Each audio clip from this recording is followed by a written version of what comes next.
Shalom, selamat pagi kekasih Tuhan.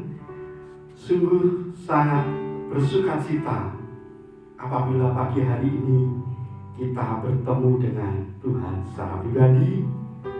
Saya akan mengangkat renungan pagi hari ini dengan satu judul, Menemukan Allah di Saat Menyembah. Teks yang saya ajak saudara sekalian baca di dalam Kitab Yesaya 6 ayat 1 sampai yang ke-8. Yesaya pasal 6 ayat 1 sampai yang ke-8. Untuk menyingkat waktu, saya membaca beberapa ayat saja. Kalau saudara sudah menemukan, mari kita baca sama-sama. Dalam tahun matinya Raja Uzia, aku melihat Tuhan duduk di atas tahta yang tinggi dan menjulang, dan ujung jubahnya memenuhi bait suci. Para serafim berdiri di atas sebelah atasnya, masing-masing mempunyai 6 sayap. 2 sayap dipakai untuk menutupi muka mereka, 2 sayap dipakai untuk menutupi kaki mereka, dan 2 sayap dipakai untuk melayang-layang. Dan mereka berseru seorang kepada seorang, katanya, Kudus, kudus, kuduslah Tuhan semesta alam, seluruh bumi penuh kemuliaannya. Sampai di situ nanti kita bisa membaca selanjutnya. Saudara-saudara sekalian, seorang teolog Katolik yang bernama Thomas Aquinas, satu kali dia berkata bahwa puncak kebahagiaan seseorang ketika memandang Allah dan bertatap muka dengan Allah. Hidupnya merasa terpenuhi, batinnya merasa terisi dan tercukupi hanya oleh hadirat Allah. Saudara-saudara sekalian, tentu saja memandang Allah bukanlah merupakan kerinduan bagi setiap orang dan semua orang. Bagi Adam dan Hawa dan orang berdosa lainnya pada umumnya, Allah adalah untuk dihindari, bukan untuk dirindui dan untuk ditemui. Sejak manusia jatuh di dalam dosa, manusia menghindar dari Allah. Manusia bersembunyi di hadapannya. Dosa menyebabkan manusia tidak memiliki hubungan dengan Allah. Dosa menyebabkan manusia terputus dengannya.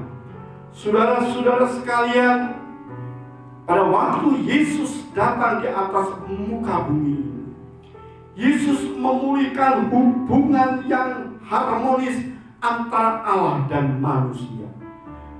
Dengan demikian, kita bisa mengenal Allah secara pribadi.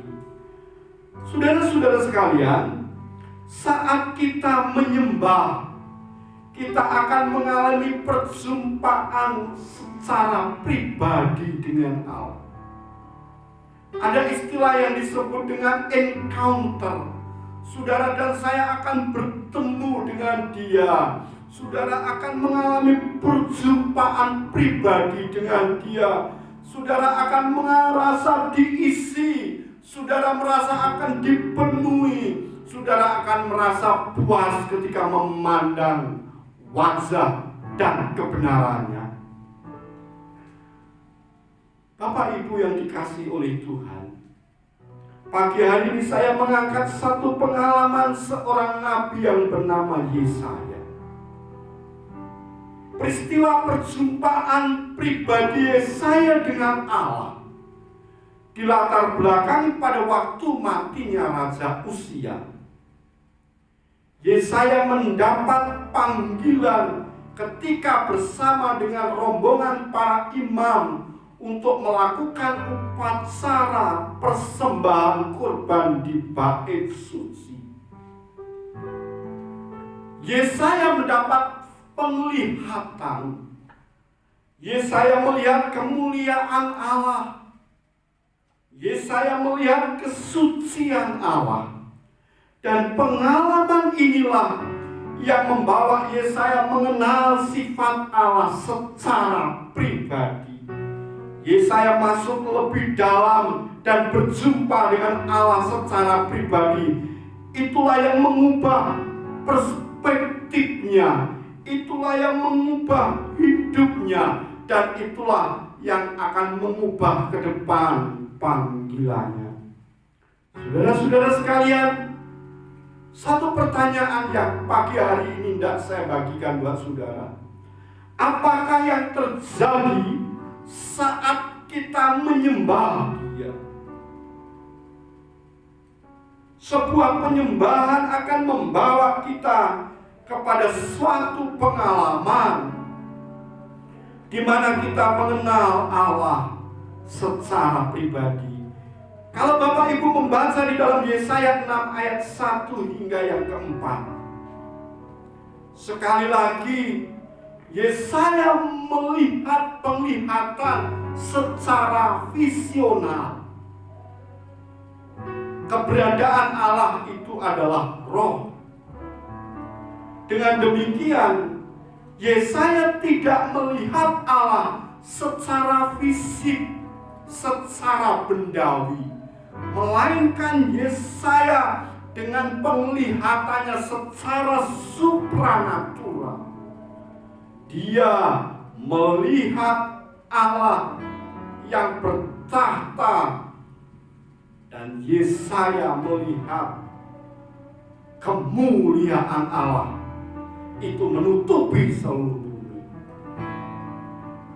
Dan pada waktu Yesaya melihat itu, Yesaya mendengar suara dari para serafim bersaut-sautan, "Kudus, kudus, kuduslah Tuhan, bumi penuh kemuliaannya." Saudara, Yesaya berjumpa dengan kekudusan Allah pada waktu yang masuk di dalam hadiratnya. Garis bawahi, pada waktu saudara masuk di dalam hadiratnya, saudara akan berjumpa dengan Dia secara pribadi. Saudara, pengalaman kekudusan inilah yang menandai ketika seseorang menyembah Dia. Saudara sekalian, berbicara tentang kata kudus, itu diambil dari kata kados yang artinya terpisah. Hakikat Allah itu kudus. Itulah sebabnya Allah itu terpisah dari manusia yang berdosa. Kita tidak bisa berjumpa dengan Allah secara pribadi ketika kita masih hidup di dalam dosa. Dosa menyebabkan keterpisahan antara Allah yang kudus dan manusia yang berdosa. Saudara, pada waktu kita menyembah, pada waktu kita masuk di dalam hadirat-Nya, kita menyadari betapa Allah itu kudus, hadir dan mendekat manunggal di antara kita.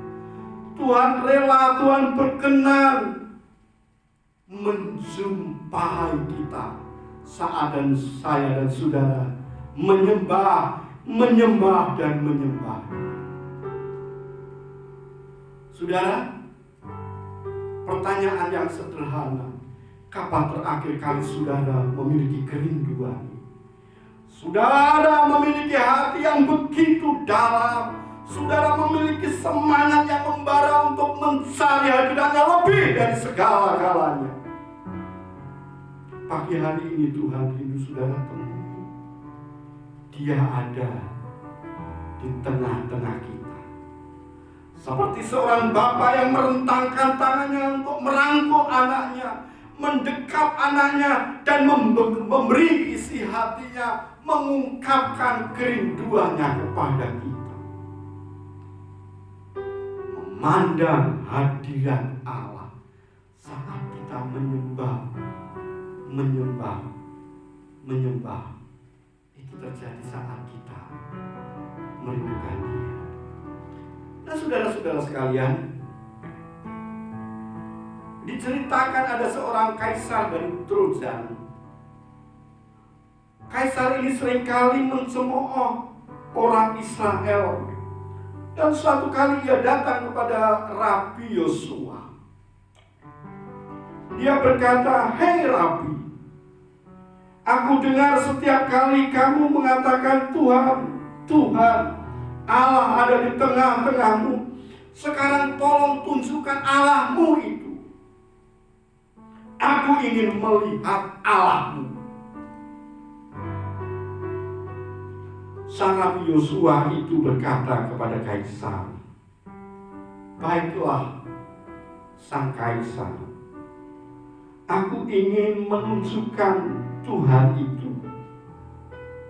Namun, bolehkah sang kaisar berjumpa dulu dengan utusannya yang ada di luar sana?"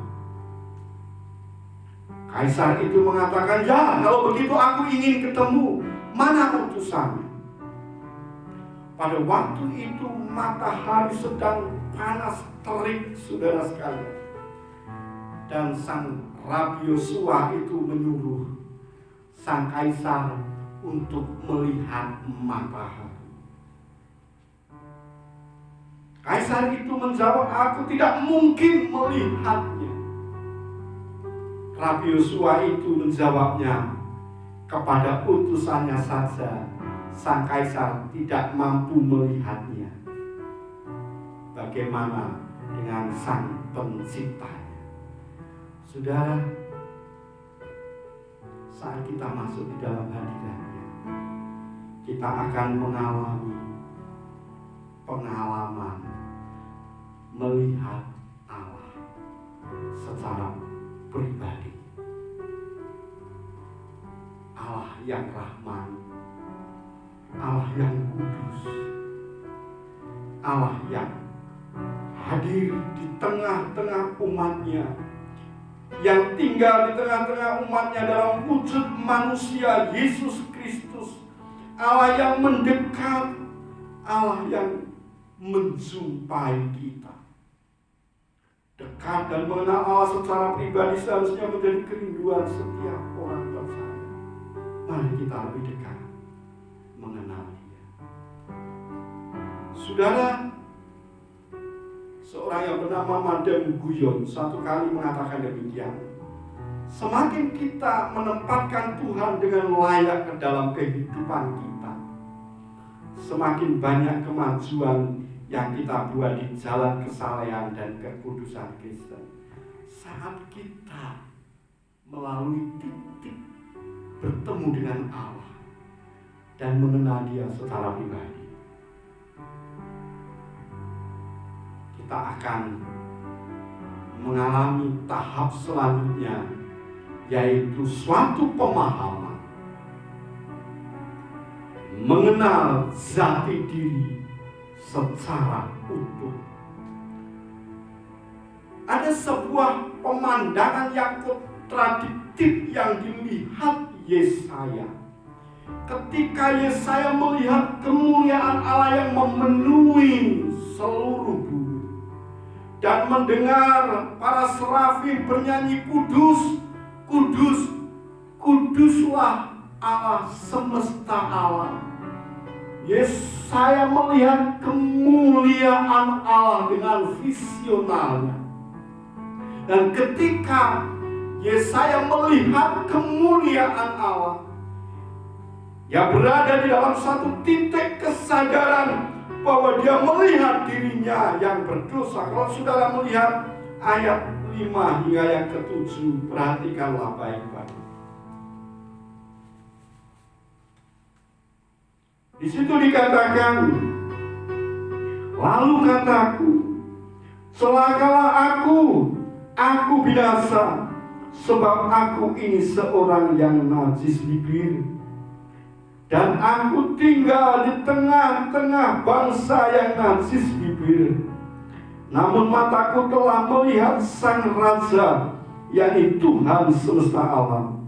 Tetapi seorang daripada serafim itu terbang mendapatkan aku dan di tangannya ada bara, yakni diambilnya dengan sepit dari atas misbah. Ia menyentuhkannya kepada mulutku serta berkata, lihat, ini telah menyentuh bibirmu, maka kesalahanmu telah dihapus dan dosamu telah diampuni. Saudara-saudara sekalian, tadi sudah saya singgung bagaimana Yesaya mengalami pengalaman yang kontradiktif antara dia melihat Tuhan dan dia melihat dirinya sendiri.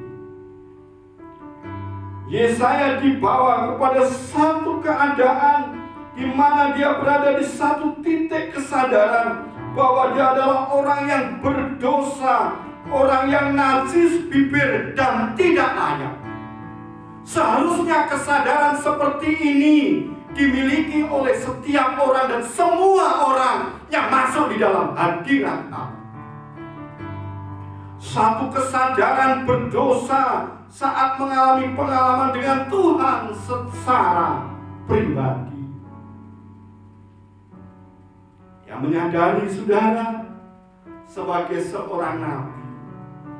Yesaya mengatakan, celakalah aku, sebab aku orang yang najis bibir dan tinggal di tengah-tengah bangsa yang najis bibir. Saudara, berapa banyak kita memiliki kesadaran berdosa saat kita ada di hadirat Allah?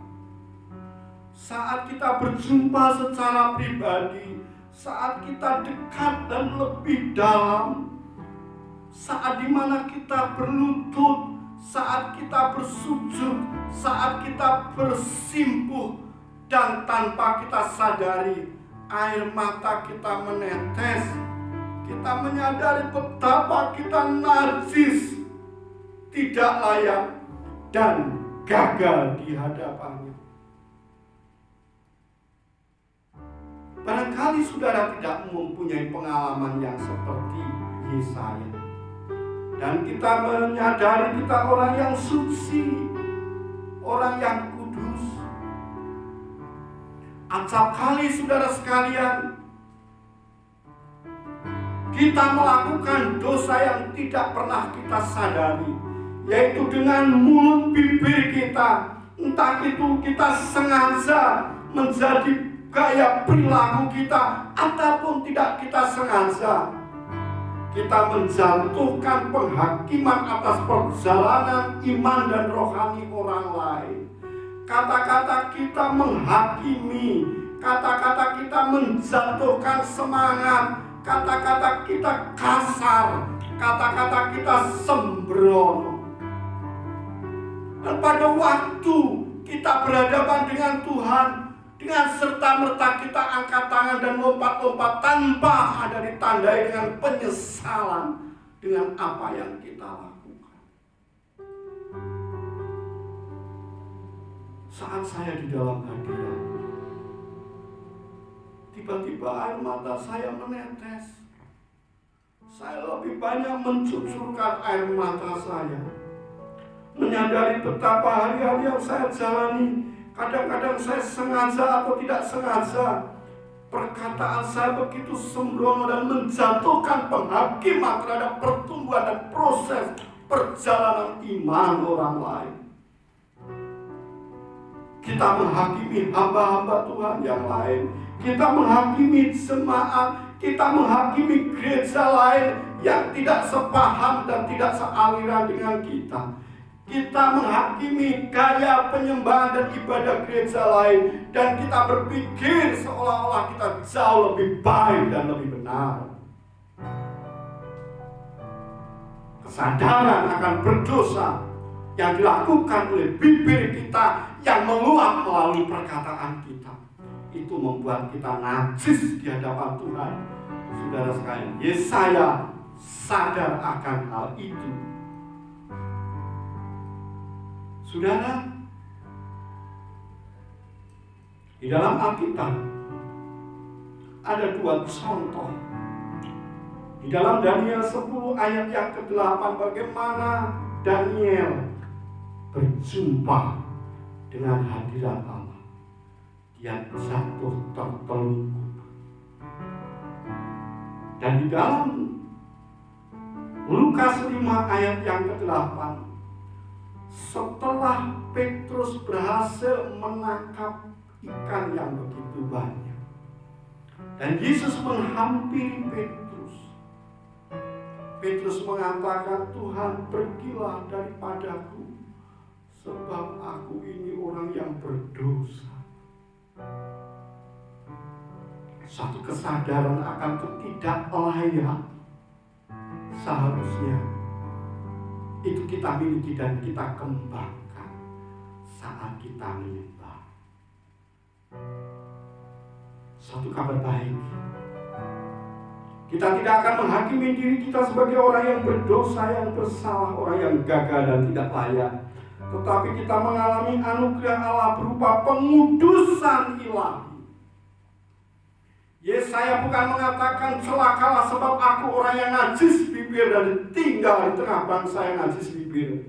Tetapi dia melihat seorang serafim itu membawa bara api dan menyucikan mulut dan bibirnya dan menghapuskan segala dosa dan kesalahannya. Saudara sekalian, ada kabar baik yang saya sampaikan buat Bapak Ibu, saudara sekalian, pagi hari ini. Saat kita di dalam hadirat Allah, Tuhan menguduskan, mentahirkan hidup kita. Tuhan melayakkan kita. Darahnya yang suci menghapus dosa dan pelanggaran kita. Saudara, saya rindu kita mengalami Tuhan, sehingga saat kita mengalami Dia, saat kita menyembah, kita bukan hanya mengalami pengalaman, tetapi kita juga mengalami pemahaman. Nah saudara, beberapa minggu terakhir ini ada satu film pendek yang berjudul Tilik. Satu film yang sungguh-sungguh sangat viral. Siti Fauziah secara total memerankan tokoh yang bernama Butejo. Nah, saudara tahu kan, wanita yang bernama Butejo ini begitu julid. Dia menggosip di atas bak truk mengenai seorang gadis yang bernama Dian. Butejo begitu fasih menggosip di atas bak truk dengan orang-orang lainnya, meskipun wanita-wanita lainnya itu tidak menanggapinya, tapi terus menggosip. Nah saudara sekalian, gosip itu merupakan kebiasaan buruk yang berkembang di tengah-tengah masyarakat. Dan barangkali juga itu berkembang di tengah-tengah gereja. Kalau kita melihat saudara kita yang jatuh, kita mudah menghakimi, kita mudah menggosipi. Di tengah-tengah masyarakat, kita mudah jauh lebih cepat melihat kelemahan orang lain. Sekali lagi saudara, saat kita menyembah, kita akan mengalami pemahaman. Tempat tertinggi di hadapan Allah hanya dapat kita daki melalui sujud merendah di hadapannya. Saat saya lebih dekat, saat saya lebih intim, saat saya menyadari betapa ketidaklayaan saya, hanya anugerah Tuhan, hanya darah Yesus, hanya kuasa Roh Kudus yang membuat kita tahir di hadapannya. Yang terakhir, suatu penajaman, yaitu melihat kebutuhan orang lain di sekitar kita. Di Di dalam Yesaya 6 ayat yang ke-8. Lalu aku mendengar suara Tuhan berkata, siapakah yang akan kuutus dan siapakah yang mau pergi untuk aku? Maka sahutku, ini aku, utuslah aku. Saudara,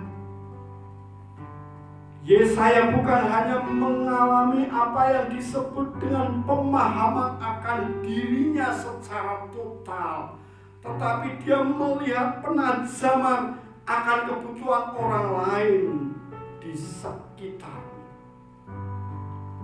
Pada waktu Yesaya menyadari bahwa hidupnya telah ditahbirkan dan dilayakkan, lalu dia mendengar suara, siapa yang mau pergi untuk aku? Yesaya menjawab, ini aku Tuhan, utuslah aku. Yesaya menanggapi panggilan Tuhan untuk bersedia diutus. Yesaya menyampaikan kabar pertobatan kepada bangsa yang sedang mengalami kebutaan mata rohani. Ini merupakan panggilan Allah bagi gerejanya, di mana Tuhan bukan hanya membawa gerejanya untuk melihat dirinya, tetapi gerejanya juga melihat kebutuhan orang-orang di sekitarnya. Tuhan akan membawa kita masuk di dalam dimensi supra alami saat kita menyembah, tetapi Tuhan juga membuka mata kita secara misional untuk melihat situasi yang ada di sekitar kita dan kita rela untuk diutusnya.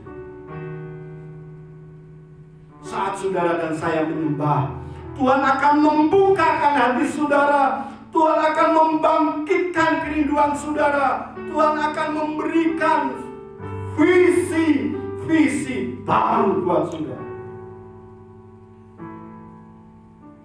Secara khusus di dalam bulan-bulan yang sedang berjalan ini, baik bangsa kita maupun kota kita sedang dirundung masalah yang cukup pelik, di mana COVID berjalan hampir 6-7 bulan ini. Banyak orang yang sudah meninggal, banyak orang yang menderita kerugian, resesi sudah ada di depan mata. Banyak orang yang sedang di PHK dan menjadi pengangguran. Daftar ini semakin panjang saudara sekalian, dan ini membutuhkan paling tidak jawaban. Sebagai orang percaya, barangkali tidak ada sesuatu yang dapat kita ulurkan, tetapi kita memiliki doa dan air mata, kerinduan kita untuk menjangkau mereka dengan doa. Saat saya menyembah di dalam hadirat, saya berdoa, Tuhan berikan kemampuan pemimpin-pemimpin kami, beri kemampuan para dokter dan para perawat untuk menangani masalah ini. Tuhan sedang merindukan saudara untuk memiliki hati seperti hatinya Tuhan. Terakhir kali saya akan menutup dengan satu ilustrasi. Di dalam dunia mitologi Yunani kuno, ada seorang pemuda tampan yang bernama Narsisus. Pemuda tampan ini, saudara sekalian, sangat terobsesi dengan ketampanannya. Sehingga laki-laki ini tidak tertarik lagi terhadap para bidadari yang jatuh cinta kepadanya. Singkat cerita, Narsisus ini terobsesi dengan ketampanannya, dan setiap pagi dia memandang wajahnya di air telaga itu, dan betapa terkagum-kagumnya terhadap ketampanannya diri sendiri. Hingga air telaga itu menyerap Narsisus, dan Narsisus itu berubah menjadi sekuntum bunga yang diberi nama bunga narsisus. Saudara, narsisme adalah sebuah perilaku. Barangkali keadaan di dalam jiwa seseorang yang terobsesi dengan dirinya sendiri, terhadap keindahannya sendiri, terhadap ketampanannya dirinya sendiri, terhadap kebutuhannya dirinya sendiri, dan tidak lagi berpikir dan empati terhadap orang lain. Kesimpulannya adalah penyembahan akan memberikan makna hidup yang begitu dalam dan begitu luas. Dengan kita menyembah, kita dapat mengenal Allah secara pribadi. Kita dapat memahami diri sendiri secara utuh. Dan yang terakhir, kita dapat melihat dunia secara nyata. Tuhan memberkati kita.